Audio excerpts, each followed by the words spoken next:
गौरी जी पूजा कर रही हैं और इतनी समर्थ सखियों में से सभी सखियां तो पूजा कर रही, केवल एक सखी गायब है। सारी सखियां हैं वहां पर, केवल एक सखी नहीं है। और विचार करने वाली बात है कि जो सखी वहां नहीं है, भगवान सबसे पहले उसी को मिल गए। राम जी सबसे पहले उसी को मिल गए। और बड़ा प्यारा भाव है कि सभी सखियां पूजा कर रही, साधन संपन्न हैं, तो भगवान साधन संपन्न को में मिलते हैं, साधनहीन को पहले मिल जाते हैं। बोल भक्तवत्सल भगवान की।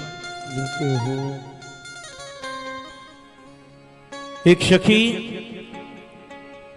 सखी थी संग बिहाई, गई रही देखन। और जैसी सखी ने राम जी लक्ष्मण जी के दर्शन किए, आहा, इसकी स्थिति बड़ी विचित्र हो गई। तुद बुद खो बैठी। अब तो इसके नेत्रों से अश्रु बराबर बहते जा रहे। ये आई है भागी भागी मंदिर में, जहां पर सभी सखियां सीता जी हैं। सखियों ने जैसे ही इस सखी की दशा देखी जो रो रही है, अन्य सखियों ने पूछा, अरे सखी, तातु दशा देखी सखिन, पुलक गात जलुनैन। काहू कारण निज हरत कर पूछहूं तब मृदुबेन।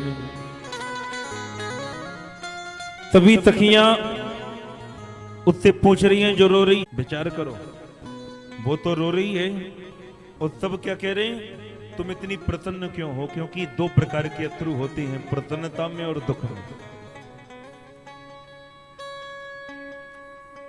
एक बात और आपसे निवेदन करता चलूं,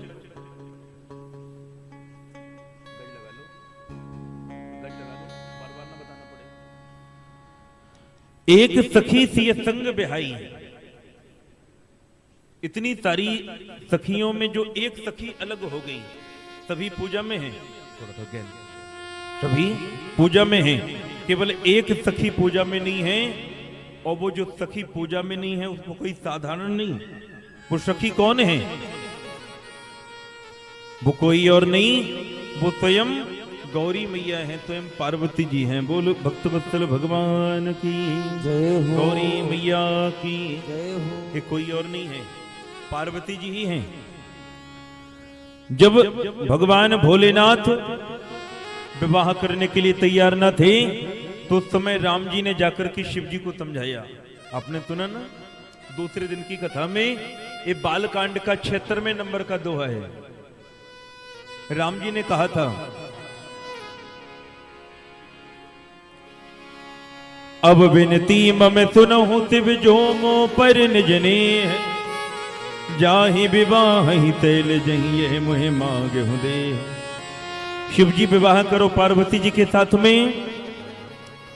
तो राम जी के कहने पर शिव जी ने पार्वती जी के साथ विवाह किया।